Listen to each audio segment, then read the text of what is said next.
The Daily Cannon is official like a referee with a whistle. You see how we do. We got the legend in the building, the Capo. Yes. Lobby Boys. Yes. The one and only Jim Jones. What's popping? Man, thank you, my brother. Thank you for having me. Man, yo, it's an honor, man. Like the vamp life is real. It is. One thing I gotta say about the one and only Jim Jones, you constantly know how to reinvent yourself. How do you do that, man? How you always know how to stay on top of things, got your finger on the pulse of the culture? You said it, man. Like, just knowing that you got to reinvent yourself every few years if you want to keep up in this game. If you want to maintain in this game and stay relevant, you got to figure it out. You know what I mean? Because the youngsters is doing something different every day. Not to say that I'm chasing, but I got to meet a medium where, you know what I mean? So that's where I be at. If I'm in it, I'm in it. Yeah, and you always spit real wisdom, real rap. Yeah. Every time. People don't know. I mean, especially like you said, we talk about the youngsters.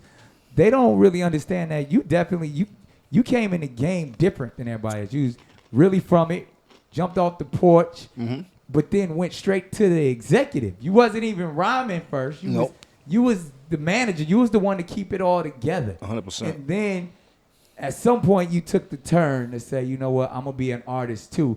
Which, I mean, there's only a few people who've ever really done that and been successful with that. I mean, and Diddy being one of them. But I don't know too many others that say, yo, I'm behind the scenes. I'm making the moves. I'm the dude from the block that everybody respect. And then like, you know what? I'm going to just go ahead and be the exact. Only other person I can think of is Eazy-E. So you, Diddy, and Eazy-E are the only people that ever successfully go from behind the scenes and then become an artist. And bigger than a lot of artists. What was that like, man? People don't get to hear that journey, Jim Jones' journey, that much from the block to the executive, the manager, all of that, and then to the artist. How did that come about? At first, it was just me playing my position within Cam's journey when he got signed. And when he got signed, I knew that he was an ace in the hole, and I was willing to do everything that made his ride as comfortable as possible and things like that. And with me learning so many things being in the game, I took on damn near every position you could think of, from management to engineering to video director to you name it. So I learned a lot. But in the midst of me learning so much, I was watching Cam and Mason all of them make a shitload of money as being rappers. Right. And I wanted some of that too. And Mace had taught me to rhyme a long time ago, man. I had already had that in my wallet. So I just started to dig in, and I got better at it and it started to work. And with all the knowledge I had in the game, I used that to help me propel in this industry as an artist myself. Man, it's been beautiful too. And I gotta ask you this as a real one. You are OG now. The way you move is different. Yep. Your energy, your frequency is different. And I see that amongst your whole organization, where it used to be, rah-rah, used to be, it was a lot of activity going on. Yes, definitely was. But now very active. You survived it, and even to see like Cam and Mace having fun with their own sports show, man. I mean, when you sit back and watch that, I'm like, man, look at all That's what a great we've all thing. been through, from the streets of Harlem to now grown men being able to enjoy life, man. What's that like?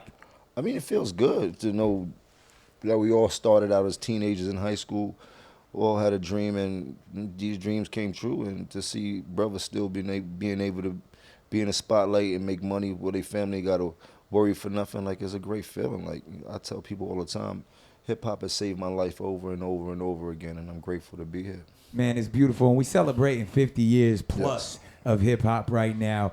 And I got to say, I've witnessed this on many occasions, but even specifically, man, we had the cameras out there before, to where I've never seen an individual get so much love in their community. We walk the blocks of Harlem for blocks. Yes. No security. Just the love of the community. The love and the energy, yes. Walking down 125th. Yes.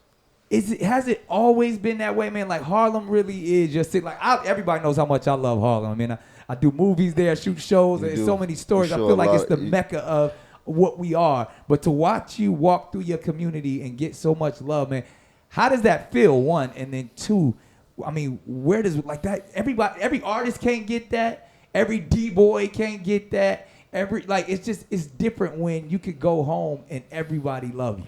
I mean, I grew up in my neighborhood. I really grew up there. Like I came up there, I came up hard, I came up banging, came up slaying, came up doing everything that we known to do as kids at that time. So I really put on, and then when I got a chance to get in this industry and become famous, one of the things I always shine a light on was Harlem.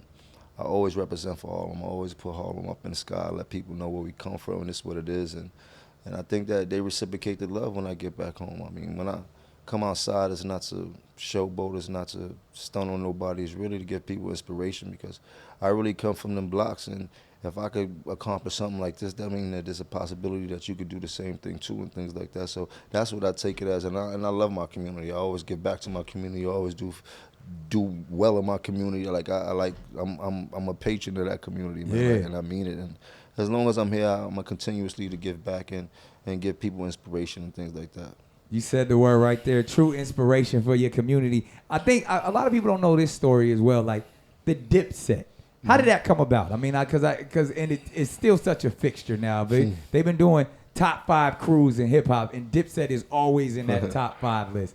How did it come about, man? Because y'all had the game on smash. Just kids from Harlem, that's me and Cam. Friendship started at the early age of 13 when he was very successful in basketball. He was very famous in Harlem for how nice he was in basketball. And in Harlem, that's the thing. Being nice in basketball is like you were part of the NBA when your name ring bells in Harlem. Right. That led to them doing music. Him and Mace was playing basketball together. Cam Cousin, Bloodshed. They had a group called Children of the Corn, so they was always doing music. And as they started getting better with the music and really started focusing on it, was like our 11th, 12th year of high school. And by that time, we were great friends and things like that. And they went away to college. Both got kicked out, Cam and Mason. They ended up in my grandmother's house at the time when God bless her dead. My grandmother had passed away a few months before that, year before. And I was there by myself. So them coming in had really lifted my spirits. In the midst of that, I had no idea that we would be becoming some of the biggest stars that hit the industry and things like that. And from Cam and Mace being signed, I played my position. That led to us getting deals at Rockefeller and Def Jam, and Diplomats were born. There it is. And when the Dipset was born, I mean, it brought a different energy. I mean, Yes. Classic records still to this day. Yes. So, the future of the Dipset, what is it? The future of the Dipset, I mean, sky's the limit. Like, we got a big merch and clothing line deal. We got a store in Soho. Actually, the old Bape store is now going to be the new Dipset store. So you go in there, buy a bunch of Dipset merch, that's and fly. Dipset things like that. So we're doing things like that. Touring is always a possibility if the money's right. I'm excited to see when we're going to be able to get our chance at doing one of these television shows or one of these movies. About Dipset movie. Yeah, something like that. I mean, we deserve it.